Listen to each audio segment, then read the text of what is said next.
boa tarde. Agradeço o honroso convite para participar desse evento, que estamos mais uma vez aqui com os capixabas, com os quais temos tido, nós no Macroplan, assim, o privilégio de conviver profissionalmente já por quase 6 anos, né, desde 2003.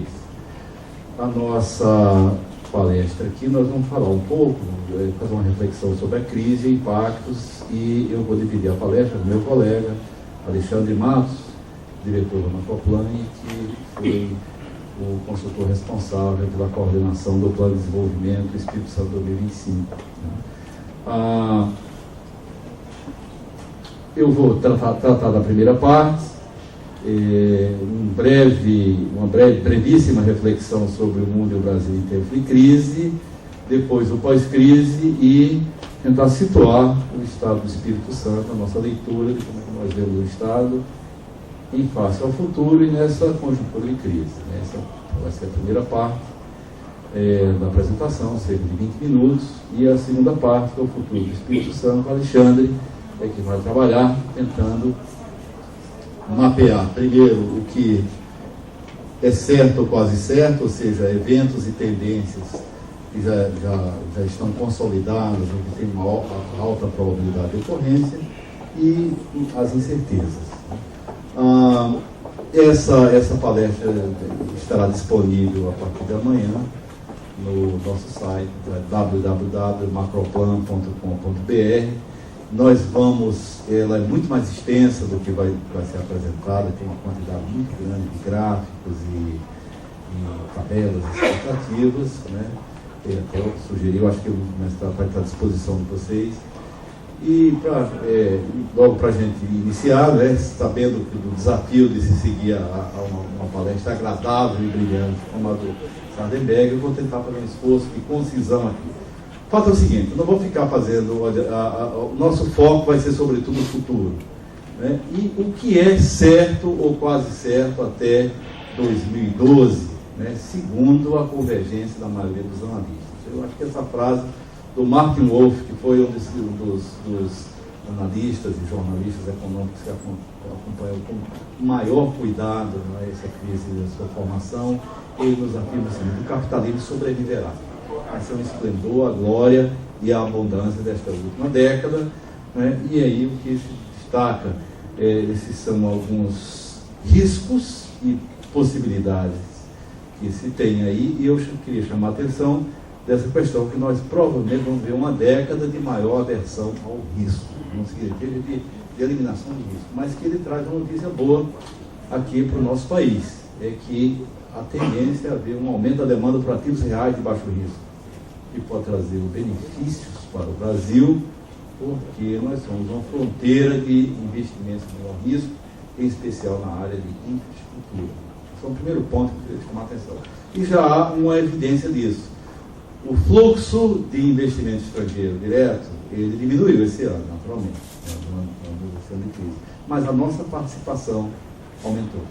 Então, é uma primeira indicação de que o Brasil está sendo percebido como uma fronteira de investimento de menor risco. E isso pode, inclusive, abrir uma janela de oportunidades aqui para o Espírito Santo.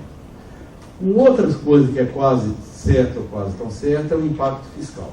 O impacto fiscal que o Wolf chama a atenção dessa crise será tão oneroso quanto uma guerra de grande escala. Então, como se destacou, quer dizer, se imprimiu dinheiro, se jogou uma montanha de dinheiro aí no mundo, mas isso virou dívida pública, né? E aí vocês estão percebendo, em alguns casos, né, as perspectivas de crescimento da dívida pública como percentual do PIB, crescimentos muito fortes. E aí há uma coisa interessante, nota 2 curvas que é exatamente o contrário do que era antigamente. Enquanto os países emergentes estão muito menos endividados, os governos, né, em uma situação mais confortável, né, aí os chamados das economias avançadas aí com proporções muito maiores em relação a isso. Então esse é o ponto. Não teremos então, é muito provável que a gente não tenha uma década de esplendor e glória como foi a década passada, né, e nós certamente teremos aí um impacto grande da questão da dívida, né. Então aí fica uma questão uma dúvida de qual será a tendência do comportamento da inflação em face dessas possibilidades. É uma variável que a gente vai ter que ficar atento. As principais incertezas é o seguinte: como é que vai evoluir essa crise olhando os próximos 3 ou 4 anos? Eu acho que houve interessante durante um bom tempo um debate sobre qual era o formato. Aí era quase um alfabeto inteiro. Primeiro era U ou L, depois era U, ou DA, ou V, e agora é W também. Então, grosso modo, é o seguinte: hoje em dia há uma certa convergência entre os analistas econômicos quanto a 2 cenários para o eventualmente dessa crise em nível global.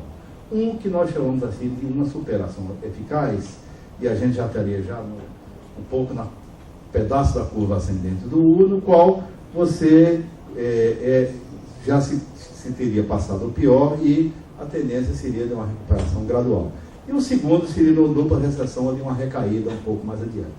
Então nós temos, rigorosamente, para a gente pensar, 2 cenários para a crise. Uma de superação eficaz, que hoje é a principal aposta. A maioria dos analistas entende que essa seria a mais provável. É um reequilíbrio rápido do mercado imobiliário, redução do risco, maior cooperação dos países na implantação de políticas macroeconômicas. Um bom sinal disso é o G20 substituindo o chamado G7, né? Há uma certa recuperação dos balanços patrimoniais, da confiança, incremento da demanda e, dado importante, um descolamento incremental dos emergentes. Os emergentes vão descolando mais rápido e vão se tornando, de um certo modo, a partir de seus mercados internos, fatores de impulsionamento da atividade econômica. A outra é uma dupla recessão, ou seja, haveria uma recaída mais adiante, né? Estava na convalescência e o risco de uma certa recaída. Alguns analistas ainda alertam para os riscos dessa possibilidade por conta, eventualmente, da formação de novas bolhas, de uma queda de confiança. Eu quero lembrar o seguinte: saiu da UTI, mas continuou com uma medicação forte, né? Tanto que na reunião do G20 da semana passada houve uma recomendação de mantenha a dosagem aí porque pode ser que se tirar a adrenalina ou assim, os estimulantes aí, haja não dê para segurar, então seria esse problema. Mas, resumindo assim, se a gente pudesse, em um slide, destacar o mundo econômico nos próximos anos, caminha um pouco entre esses dois, estamos sendo que hoje a aposta da maioria dos agentes econômicos, e naturalmente das autoridades monetárias do mundo, é para trabalhar por uma superação eficaz, onde as perdas seriam menores para todos. O Brasil já foi bem, eu acho que o Sadenberg resumiu de uma maneira brilhante o que aconteceu. Ele será um dos menos afetados por conta do relativo fechamento da nossa economia, o tamanho da cobertura da nossa rede mundial, rede de proteção social também, isso é um ponto importante. Inflação não vai ser esse problema esse ano, talvez seja no ano que vem já. Espaço acentuado para a queda de juros, né, e a solidez do nosso sistema financeiro. São fatores que, além do tamanho das reservas e de outros bons fundamentos, eles explicam por que é que, na média, nós fomos menos afetados. Nós sabemos, no entanto, que estados e regiões mais expostos, mais ligados à economia global, tiveram um impacto maior, e aqui isso se aplica aqui no estado do Espírito Santo, né, que sofreu um impacto um pouco maior por isso. A grande questão que se coloca é o seguinte: tem um dado importante que entre 1910 e 74 nós fomos o país que mais cresceu no mundo, né?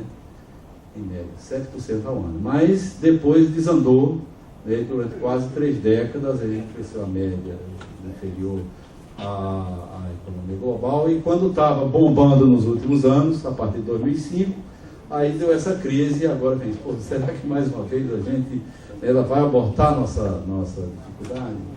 Então, há uma outra incerteza fundamental aí, isso foi destacado também, é que com um Estado que é 40% do PIB, a gente tem, né, que pensar nessa questão aí, e há uma incerteza grande em relação